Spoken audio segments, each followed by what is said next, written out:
So, what is your name? Jorge. Jorge, and you're from? California, in San Diego. And you're in Vilcabamba since? I've been here since January 14th. And recently you, about today or before? I found out 2 days ago. 2 days ago that you have been robbed. Yes. You have been staying like 2 hours walk from the Vilcabamba center, right? Yes. Mm-hmm. Yes. And can you explain what happened? I came down that morning, 2 days ago, today's Friday. So Wednesday morning, I came down here at about 10 o'clock. Mm-hmm. Spent the day in town, had a bite to eat, used the internet. I went back. I got there at about maybe 5:30, 6 o'clock. Mm-hmm. And upon getting there, I noticed that there was no lock on the door. Yeah. And opened the door and found a lot of things scattered on the floor. Mm-hmm. And first of all, I noticed that my guitar was missing. And yeah. And they robbed. So while you were not there, they robbed for a lot of money, or mostly things you really liked, but not worth a lot of money. Well, probably the crystals and gemstones that I had, and the guitar were probably the most expensive, and the shoes, really nice shoes. But they didn't get any money, thankfully. I always carry that with me. So before you came to Vilcabamba, did you think that Vilcabamba was a kind of a paradise?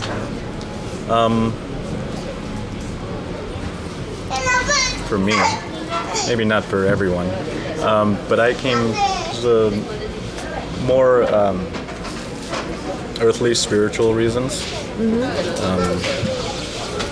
Living more in accordance with nature and with the earth, from the earth. Yeah. And where I live in the States, it's not very possible to do that. Are you disappointed? About the event? About Vilcabamba? No. No? Not at all. Do you think it's a safe place, or is it a dangerous place? I think it's safe. But you have heard about the robberies, recent robberies and assaults? There's always going to be bad apples in every pot. Yeah. But up to 3-4 months ago, it was not the case. Really? It's really recent. If I lived in a nice rural area in the country, in the States, and we lived in a small community with the earth, and we had our own ways, and somebody from another country came with a lot of money, and they bought the land, a lot of the land, and then they sold it for very expensive prices so that the people that lived there originally couldn't stay, even in their place that they were born. And say these foreigners built big houses, and they really go against what the whole local tradition was. I could definitely see how that could upset people. In my opinion, that doesn't justify violence or breaking and entering or anything of the sort, but I can see how that can happen. And if people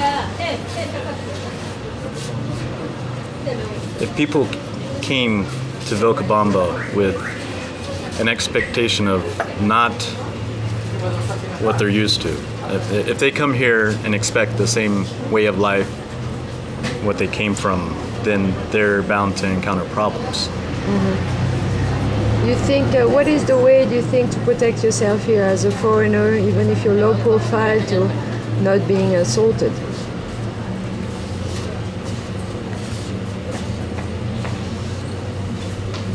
There's really only so much I can really do in my own power.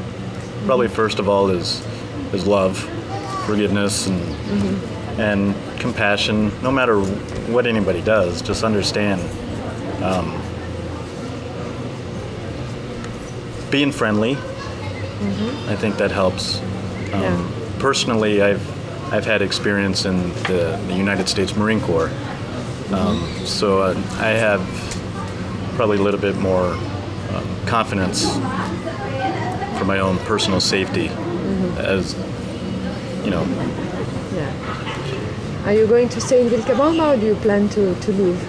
I would like to stay. Okay. I don't. They're not going to get rid of me that easy. Okay, thank you for this interview. You're very welcome.